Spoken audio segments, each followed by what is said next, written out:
Sasagutin ko lahat ng mga tanong nyo doon sa Raffy Tulfo in Action. Kapag hindi nyo nagawa yon, weak kayo. Ganito. Ang counter ko sa'yo. Ito counter ko sa kanya. Di ba naghamon siya? 5 versus 1. Ang palayagang. Di ba naghamon siya? Meron siyang hamon. Asa na? Nga. Takot. Duwag. Kapag hindi mo tinupad yun, weak ka, weak. Ikaw weak. Gusto mo, tayo dalawa. Patutunayan ko, sinungaling ka. Wala na maraming kondisyon. Huwag ka na tayo pumunta sa Raffy Tulfo in Action. Huwag na tayo doon. Diyan ka na sa channel mo, dito ako sa channel ko. Ha? Bakit kailangan pumunta tayo sa Raffy Tulfo in Action? Hindi naman involved ang Raffy Tulfo in Action doon sa content ko. Tingnan nyo ha, pakikitaan ko kayo ng isa.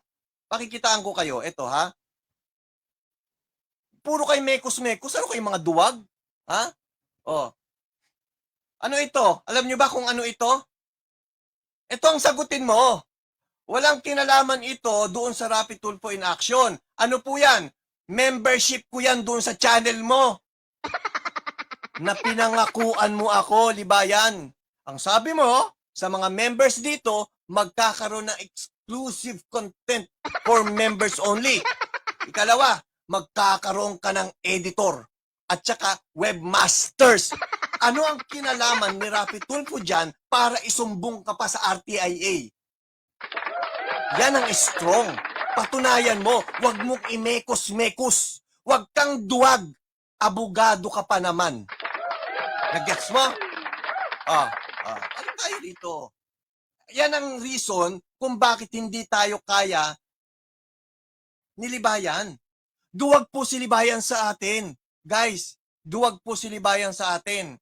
Ito, pakinggan natin ha. Kala mo ang tapang, ano? Ang tapang ko talaga. Pero hindi niya kaya ako ng harapan. Hindi niya kaya. Tinatawaran ko pagiging abogado mo, Libayan. Lumaban ka sa akin ng diskusyon. Patutunayan ko, sinungaling ka. Walang ibang pwedeng lumaban sa akin kung hindi ikaw. Kasi ikaw ang patutunayan ko. Hindi ko patutunayan si Boy Bantot. Hindi siya, wala akong pakialam dyan sa vlogger mo. Ikaw ang patutunayan ko at hindi ito connected sa Raffy Tulfo in Action. Tuloy.